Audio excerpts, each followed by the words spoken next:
Matapos siya mabuko ni Changpeng, ay agad na sinabi ng hangal na ang insidenteng iyon ay napakatanyag. Sapagkat ang kanyang tagapagligtas na si Taekyang ay nakipaglaban ng matindi at sinaksak ang Fire Demon Sword sa kanyang puso, at pagkatapos ay bumulwak ang kanyang dugo. Narinig rin niya na isinumpa niya ang Fire Demon Sword habang ito ay nanghihingi ng awa sa kanya, subalit minura niya ito at sinabihan na siya ay kanyang bitawan. Samantala si Taekyang ay nanginginig at namumula sa kaba habang sinasambit ito ni Changpeng sa harapan ng Fire King. Wika pa niya na dapat sana nilagyan niya ng buzzle ang bunganga ng hangal na ito mula pa sa simula. Kaagad namang ipinaliwanag ni Taekyang sa Fire King na isa itong hindi pagkakaintindihan. Sinabi naman ng Fire King na mukhang hindi ito isang pagkakamali, sapagkat siya talaga ang pumatay sa Head Elder. Sinubukan pa sanang magpaliwanag ni Taekyang subalit sinabihan siya ng Fire King na wala na silang dapat pag-usapan pa. Sa puntong yun, inilabas ng Fire King ang Divine Palm of Fire sa kanyang mga kamay. Kung saan inihayag niya kay Taekyang na hindi siya makapaniwala na nilabag niya ang moralidad at pinatay niya ang sarili niyang lolo. Kaagad namang napansin ni Taekyang na ang nag-aapoy sa kanyang kamay ay ang Divine Palm of Fire. Kaya siya ay humihingi ng sandali mula sa kanya, dahil may mas malalim pang dahilan dito kaysa sa nakikita niya. Sa puntong yun, itinapat ng Fire King ang kanyang palad sa kanya, kung saan tinatanong niya si Taekyang kung umaasa pa rin ba siya na makasurvive dito. Napamura naman si Taekyang dito kung saan iniisip niya na kung dadapo ito sa kanyang katawan, ay tiyak na mamamatay siya. Dahil dito, ipinikit na lamang ni Taekyang ang kanyang mga mata, kung saan itinaas rin niya ang kanyang dalawang mga kamay upang sanggahin ang apoy na palad ng Fire King. Sa puntong yun, minura niya ng malutong na bastardong putang ina si Changpeng, habang hinaharap niya ang palad na apoy ng matandang Fire King, kung saan inabot ng napakasilaw na liwanag ang buong bakuran ng blacksmith. Nang sandaling yon, binulabog ang buong baryo ng mga pamilya Jiang dahil sa tindi ng lakas ng Divine Palm of Fire. Pagkatapos, ang mga apoy ay nagsimulang kumalat sa paligid ng bahay, kung saan natambas sa pagkagulat ang matandang elder na si Jiang Taibo. Sinabi niya sa kanyang isip na ang antas ng kanilang martial arts ay umabot na sa isa sa pinakamataas na level. Habang nasusunog ang kanyang bahay, ay kaagad niyang napansin na muntikan na niyang maiwanan ang 10 millennia cold steel. Kung saan bumalik siya dito at tiningnan ang pangyayari sa loob ng kanyang bahay. Nang oras na yon, nakita niya ang hubot-hubad na katawan ni Taekyang na wala ng malay at sa harapan nito ay ang nakatayo na matandang Fire King. Kaagad niya namang tinungo ang kanilang kinaroroonan at tinatanong kung siya ba ay patay na. Nagsalita naman si Changpeng at sinagot ang kanyang tanong na nagkaroon lamang siya ng mga panloob na pinsala at nawalan lang ng malay. Tinanong rin niya ang Fire King kung tama ba naging sagot niya. Samantala ang Fire King ay iniisip at nagtataka kung tama ba ang pagkarinig niya na siya ay si Jin Taekyang na nagmula sa pamilya Jin ng Taiyuan. Dito ay kanyang sinabi sa kanyang isip na ang batang ito ay natutunan ang parehong uri ng Scorching Yang energy na tulad sa kanya. Iniisip rin niya na ang Scorching Clan ay palaging ipinapasa lamang sa iisang tagapagmana sa loob ng mga siglo. At walang paraan na maaaring matutunan niya ang Scorching Fire Divine Art. Ngunit sa kabila nito, may mga bakas ng kanyang sekta na nakikita niya sa batang ito. At ang tanging naiisip niyang posibleng dahilan ay ang Scorching Elixir Pill. Dahil dito, tumingin siya sa kalangitan kung saan iniisip niya na siguro ito ang naging kahihinatnan ng mga pangyayari kay Joe Pill. Nang siya ay natulala sa pangyayari, kaagad na tinawag ni Changpeng ang kanyang pansin. Sinagot siya ng Fire King na wala siyang intensyong patayin si Taekyang sa umpisa. Ngunit inihayag ng Fire King na hanggang sa ngayon lamang ito. Dito ay nag-aalala naman si Changpeng sa kanyang sinabi sapagkat mukhang may plano ang Fire King na siya ay kanyang patayin sa susunod. Sinagot naman siya ng Fire King na huwag siyang mag-alala, dahil magpapasya lamang siya pagkatapos niyang marinig ang buong detalye mula sa kanya mamaya. Samantala si Jiang Taibo ay tinatawag ang kanilang pansin upang tingnan ang nakahubad at walang saplot na ari ni Taekyang. Sa puntong yon, inihayag ng Fire King sa kanila na mayroon siyang maraming katanungan mula sa batang ito. Pagkatapos, tumingin silang tatlo sa nakahubad na katawan ni Taekyang. Kung saan nagsalita ang Fire King na bigla na lamang naging hindi maganda ang kanyang pakiramdam. Ilang oras matapos ang pangyayari, ay agad na gumising si Taekyang sa isang silid. kung saan sinambit niya sa kanyang sarili na nagawa niyang makaligtas. Iniisip rin ng bida na hindi talaga seryoso ang Fire King sa pagpatay sa kanya. Wika pa niya na napakamainitin ng ulo ng matandang yon, sapagkat hindi man lang niya magawa na makinig sa kanyang kwento, at agad-agad na lamang siya gumamit ng Divine Palm of Fire nang walang pag-alinlangan. Isinasaalang-alang ni Taekyang ang mga pangyayari kung ganito na ba talaga kalakas ang ganoong bagay kapag sinusubukan niyang maging magaan sa kanya. Sapagkat ang antas ng kanyang Divine Palm of Fire ay talagang iba sa kay Jokil. Samantala, nagtataka si Taekyang dahil mayroong mabaho at bulok na amoy sa kanyang tabi, kung saan si Mujin ay nakamasid sa kanya at nagtatanong kung siya ba ay gising na. Nang sandaling yon, sumigaw sa pagkagulat si Taekyang at sinabihan si Mujin na siya ay labis na natakot sa kanyang mukha. Sumagot naman si Mujin na kung bakit pa siya nagugulat sa kanya, sapagkat ang gwapo at napakakinis naman ng kanyang mukha. Sa susunod nilang pag-uusap, sinabi ni Mujin kay Taekyang na sa kanyang tingin ay panahon na para bumaba siya. Dahil kanina ay inutusan siya ng Fire King na dalhin siya sa unang palapag sa sandaling magising siya. Tinanong naman ni Taekyang kung ano ang ginagawa ng matanda. Ayon naman kay Mujin, umiinom ang Fire King ng maraming alak kasama si Champang. Inihayag rin niya na mahigit 6 na oras na silang nag-iinuman dalawa. Kaagad namang nagbihis si Taekyang at sinuot ang kanyang buta, at mabilis rin niyang kinuha ang kanyang kagamitan at handang tumakas, pero pinigilan naman siya ni Mujin. Tinanong naman siya ni Mujin kung bakit siya nagbabalak na tumakas. Sumagot si Taekyang na baka bigla na lang magalit ang matandang iyon at subukan siyang sunugin hanggang sa mamatay. Dito ay kanyang tinanong si Mujin kung paano niya mahihikayat ang isang tulad niya na pumunta sa matandang iyon kung siya ay nasa kanyang kinatatayuan.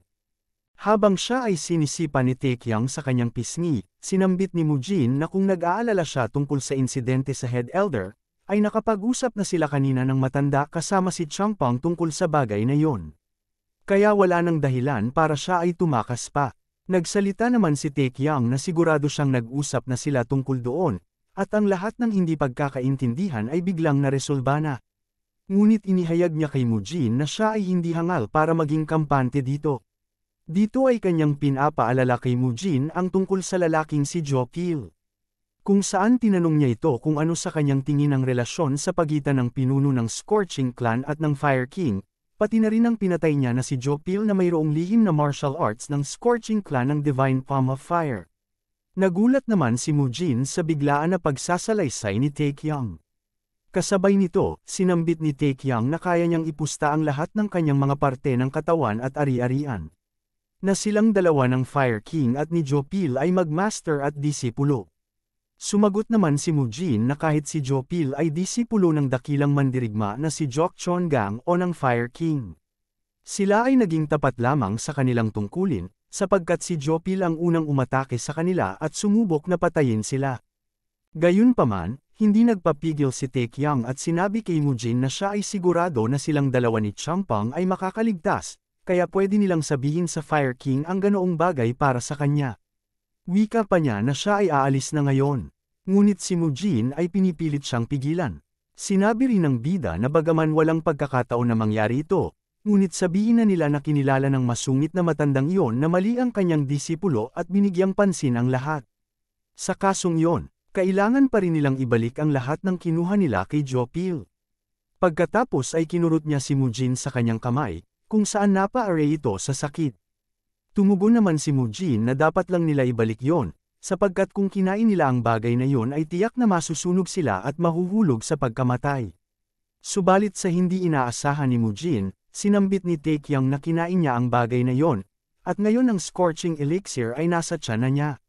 Sa puntong yon, nabigla naman si Mujin sa sinambit ni Taekyang. Kung saan tinuturo ni Taekyang ang kanyang tiyan. Dahil dito, nagalit si Mujin sa kanya at sinabihan siya kung siya ba ay seryoso at nababaliw na upang kainin niya ang bagay na yon. Galit na sinigawan naman siya ni Taekyang na kung ano ang dapat niyang gawin kapag haharap siya sa isang tao na nagawang talunin sina Chul Mobek at Jin Mokyang sa labanan. Sa susunod na sandali, mabilis na tumakas si Mujin na mas mabilis pa kaysa kay Taekyang. Nang makita niya si Mujin na tumatakbo ng mabilis sa ibaba, siya ay kanyang minura at sinabihan na mas mabilis pang kumilos ang hangal kaysa sa kanya. Iniisip rin ni Taekyang kung paano ang isang tulad niyang tarantado ay nagawang makatakas bago pa man siya makababa. Wika pa niya na siya ay maghintay lamang, sapagkat kung siya ay kanyang maabutan ay papatayin niya talaga ito. Sa susunod na sandali, mayroong tumama sa ulo ni Mujin na nanggaling sa ibaba ng bahay. Dahil dito, laking gulat at pagkabigla nang makita ni Taekyang na ang tumama sa kanya ay isang buto ng manok. Kasabay nito, nanginginig si Taekyang sa takot, habang ang Fire King ay nakabantay sa ibaba. Dito ay sumilip sa itaas ng bahay ang matandang Fire King, kung saan tinanong niya si Taekyang kung nagbabalak ba siyang pumunta sa ibang lugar. Nanginginig naman na itinuro ni Taekyang na siya ay pupunta lamang sa banyo at magtatae. Matapos nito, kaagad silang pumasok ni Taekyang at ng Fire King sa loob ng bahay. Kung saan nagpatuloy ang matanda sa pabirada ng mga inumin. Habang si Taekyang ay tahimik lamang na tumititig sa kanya. Tumingin naman si Taekyang sa paligid at napagtanto rin niya na walang kahit sinong customer maliban na lamang sa kanila. Nagtataka rin siya kung bakit maaga na nakatulog si Champang ngayon. Kaya napag-isipan ni Taekyang na siya ay makakaligtas lamang sa Fire King kung magising si Champang. Dahil dito, sinubukan ni Taekyang na gisingin si Champang sa kanyang pagtulog, ngunit siya ay sinabihan ng matanda na hayaan siyang matulog. Wika pa ng Fire King na siya ay kanyang hayaan at huwag guluhin ang natutulog na bata. Nagtataka naman si Taekyang kung paano niya nalaman ito, at tila parang alam niya ang lahat ng bagay. Habang bumubuhos ng alak ang Fire King, siya ay nagpahayag sa bida na mayroon siyang ilang mga katanungan sa kanya. Kaagad na tumugon si Taekyang sa kanya na ikikwent niya sa kanya ang tungkol sa Head Elder. Kung saan detalyado niyang sasabihin ang lahat nangyari sa kanyang lolo. Sumagot naman ang Fire King na narinig na niya ito, kung saan isinalaysay niya na siya ay gumawa ng maling gawain na karapat-dapat sa kamatayan. Siya ay talagang matalinong tao, at mukhang nagbago siya sa paglipas ng panahon. Wika pa niya na marahil ganoon din ang nangyari sa batang yon, na tumutukoy naman sa kanyang disipulo. Kaya agaran niyang tinanong si Taekyang kung saan sila nagtagpo ng kanyang disipulo. Gaya ng inaasahan ni Taekyang, mukhang alam ng matandang Fire King ang lahat ng bagay. Naisip ni Taekyang na habang napansin niya na siya ang Fire King base sa kanyang atake, tiyak na naramdaman din niya na kaya niyang gamitin ang mga teknik ng kanyang angkan. Dahil sa iniisip rin ng bida na mamamatay na siya ng sandaling yon, kaya nagawa niya ang pinakamabigat na pagkakamali na gamitin ang mga teknik na yon. Dito ay binyantaan siya ng Fire King na kung iniisip niyang magsisinungaling sa kanya, ay mas mabuti na mag-isip siya ulit. Dahil sa huli, ilalabas rin niya naman ang katotohanan kahit paano. Naramdaman naman ni Taekyang na mukhang nagiging mas masama ito. Kaagad namang humingi si Taekyang sa Fire King ng kaunting alak. Samantala, nang iniabot ni Taekyang ang kanyang baso, ay tila nagliliyab sa galit ang matanda. Ngunit kalaunan ay agad naman siyang binigyan nito ng alak at tinawag siyang aroganteng bastardo. Matapos inumin ni Taekyang ang kanyang alak, siya ay nagsimula sa kanyang pagkwento sa Fire King, na 2 buwan na ang nakalipas matapos niyang makilala si Jopil. Nagtataka naman ang matandang Fire King matapos sambitin nito na ang pangalan ng kanyang disipulo bilang si Jopil. Nagsalita si Taekyang na ang lalaking iyon ay ang kilala na one word, one strike Jopil.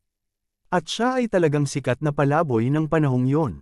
Tumugon naman ang Fire King na ayon sa kanyang palayaw, duda talaga siya na ang batang iyon ay sikat sa mabuting paraan. Sumagot naman si Taekyang na ganito rin sa kanyang isip.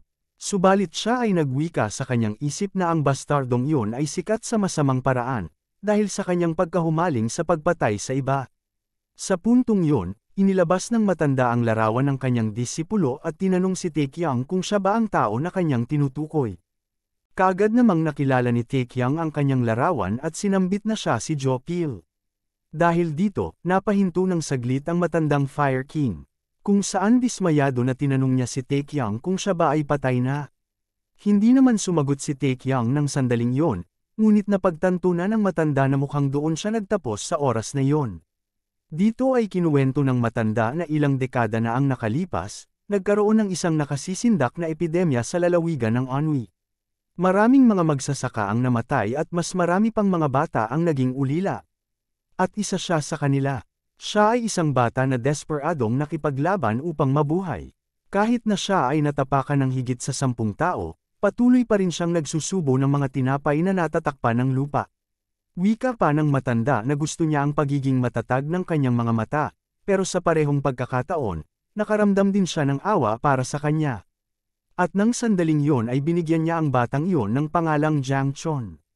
Matapos nito, nabigla at nagulat naman si Taekyang sa kanyang sinambit. Samantala sa lugar ng Taiyuan, nagsisimula ang unang araw ng bagong taon. Habang si Wei Qiang ay masayang nagsasalita na ito'y kahanga-hanga.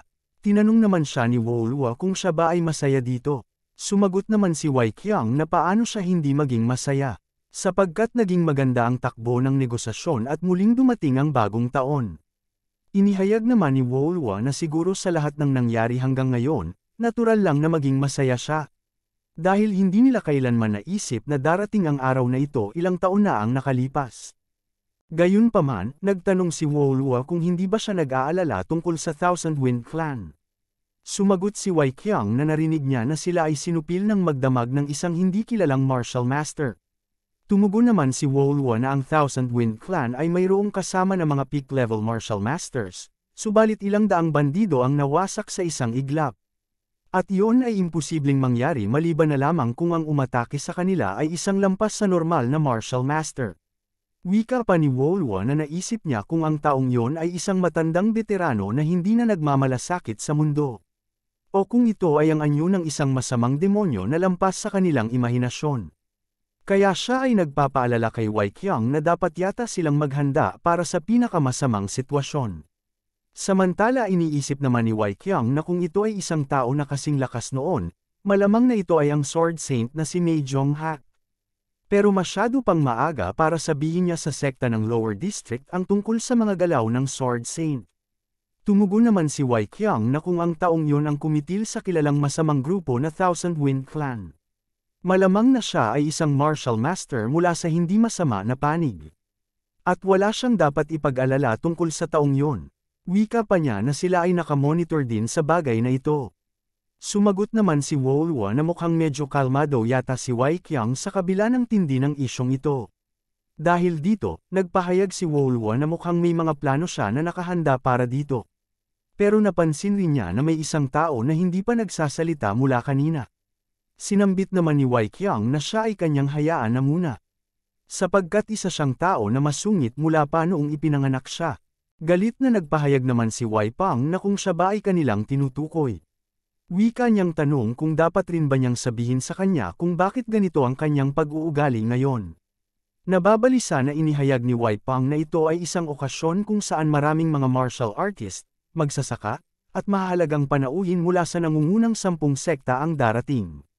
Ngunit wala ni isa sa mga batang master ang nandito ngayon. Habang patuloy sa pagbubunganga si Wei Pang, nagtakip sina Wei Qiang ng kanyang tenga upang hindi marinig ang pinagsasabi ni Wei Pang. Dito ay sumisigaw si Wei Pang na naiintindihan pa niya sana kung si Mu Qiang ang wala dito, dahil ang kaliwanagan naman ay hindi basta-basta dumarating kung kailan nila gusto, at hindi rin nakakagulat kung siya ay nagkulong sa pagsasanay. Naiintindihan rin niya naman yon, dahil isa rin siyang martial artist. Pero ang kanyang ikinababahala ngayon ay hindi nila dapat ipagsawalang bahala si Taekyang. Sapagkat hindi lang siya lumabas para gumawa ng sandata o kung anuman sa kabila ng nalalapit na mahalagang kaganapan. Pero hindi na rin siya nila makontak ngayon. Sumagot naman si Wei Qiang na siguro ay babalik rin naman si Taekyang. Tumugon naman si Wei Pang kung paano niya masasabi yon, sapagkat sinabi rin niya ito noong nakaraang taon na siya ay babalik, ngunit kalaunan ay hindi rin siya bumalik. Habang patuloy silang dalawa sa kanilang pag-argumento, ay mayroong isang tauhan ng pamilya Jin ang umakyat sa kanilang silid. Dito ay pinapatahimik siya ni Wei Qiang, samantala ang tauhan naman ay nagsisintabi at tinawag ang pansin ng kanilang pinuno. Pagkatapos, iniulat niya sa kanila na ang kanilang preparasyon ay nakumpleto na. Napahawak na lamang sa kanyang noo si Wei Pang dahil sa pagkadismaya ngayong araw at pag-aalala, samantala si Wei Qiang naman ay sinasabihan siya na kumalma na muna.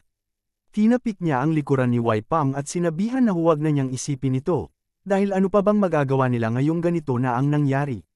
Dito ay masayang inihayag ni Wei Qiang sa kanila, na ito na ang tamang panahon upang ipahayag na ang pamilyang Taiyuan ang naging pinuno ng Merm sa Shanxi. Samantala, lumipat ang eksena sa kabilang sekta, kung saan ang mga taga-Southern Edge sect ay nagsumbong sa kanilang head elder. Dito ay nagtatanong ang kanilang pinuno na nagawa silang talunin ng isang di kilalang binatilyo. Sumagot naman ang isa sa kanila na hindi naman sa ganon. Ngunit tinanong sila uli ng matandang pinuno kung ano ang nangyari. Dahil sa kanyang pagkakaalam, mukhang nasira nila ang reputasyon ng Southern Edge sect. Tumugon naman ang lalaki na ang taong yon ay hindi lang basta isang hindi kilalang binatilyo. Sinang-ayunan naman ito ni Gang Ilyek at sinambit sa kanilang head elder na ang batang iyon ay sinabi mismo sa kanila na siya ang disipulo ng Sword Saint. Nabigla at nagtataka namang tinanong ng head elder kung paano ang Sword Saint ay mayroong isang disipulo. Sinabi naman ng isa noong una, hindi sila naniniwala sa kanya, ngunit mukhang totoo ang sinasabi ng batang iyon. Inihayag rin ni Gang Ilyek na batay sa reaksyon ni Lipong, na isa rin sa panlabas na disipulo ng sekta ng Mount Hua na kasalukuyan ngayon nasa hukbo ng militar, ay masasabi rin niya na totoo ito. Sinambit rin ng isa na siya ay isang tao na naabot ang tuktok ng martial arts ng Mount Hua sect sa edad na 20. At pinakita rin niya ang martial arts na tanging mga disipulo ng Mount Hua lamang ang makakagawa. Dahil dito, napatahimik na lamang ang punong matanda ng Southern Edge sect. Iniisip ng head elder ng Southern Edge sect na matagal nang nagretiro ang Sword Sage. At wala nang nakakaalam kung siya ay buhay pa o patay na. Ngunit ngayon nag-iisip siya na nagtanong sa kanyang sarili na bigla na lamang lumitaw ngayon ang kanyang disipulo. Dito ay kanyang iniisip na mukhang kailangan niya munang kumpirmahin ito. Sa puntong yon, bigla nagsalita si Gang Ilyek na nasira nila ang reputasyon ng Southern Edge sect sa kanilang pagpapakita ng kahinaan. Kaya iminungkahi niya sa punong matanda na hindi ba dapat isa siya sa mga taong pinahahalagahan ang sekta ng Southern Edge higit sa sinuman. Dagdag pa niya na narinig nilang bumisita siya sa lugar na ito dahil may ilang negosyo siya dito. Kaagad namang pinagalitan siya ng head elder at sinabihan na siya ay tumahimik, wika pa niya sa kanya na siya ay isang mapanlinlang na bastardo. Pinagsabihan rin niya ito na kung inaakala ba niya na hindi rin niya alam kung ano ang kanyang binabalak. Dahil dito, napamura na lamang si Gang Ilyek sa oras na yon. Ilang sandali nito, nagpahayag ang head elder na ngayon ay narinig na niya ang panig nila sa kwento, ay maaari niyang sabihin na talagang napakayabang ng batang si Jin Taekyang. Tumugon naman si Gang Ilyek na ito'y tama, dahil mukhang kailangan talaga na maturuan ng leksyon ang batang yon. Binanggit naman ng isang lalaki na mukhang mayroong ngayon malaking okasyon na nagaganap sa pamilya Jin ng Taiyuan. Nagtataka namang tinanong nito ng matanda kung anong okasyon ito. Sinambit ni Gang Ilyek na mukhang isang kaganapan ito kung saan inimbitahan nila ang lahat ng mga sekta sa loob ng lalawigan ng Shanxi, upang ipakita lamang ang kanilang kapangyarihan. Ikinagalit naman ito ng punong matanda kung paano nila naisip ang mag-organisa ng isang kaganapan habang minamaliit nila ang kanilang sekta. Sa puntong yon, galit na tumayo sa kanyang upuan ang head elder at sumigaw na ayaw na niyang marinig pa ang tungkol dito. At kaagad niyang iniutos sa kanila na pamunuan nila ang daan patungo sa pamilyang Jin ng Taiyuan. Tumugon naman sila sa utos ng head elder. Pagkatapos nito, ay agad na kumilos ang head elder ng Southern Edge patungo sa Taiyuan. Kasabay nito, tumatawa si Gang Ilyek sa oras na ito, kung saan sinambit niya sa kanyang isip na maghanda silang dalawa, dahil pagbabayaran nila ang lahat ng panghihiya na ginawa nila sa kanya.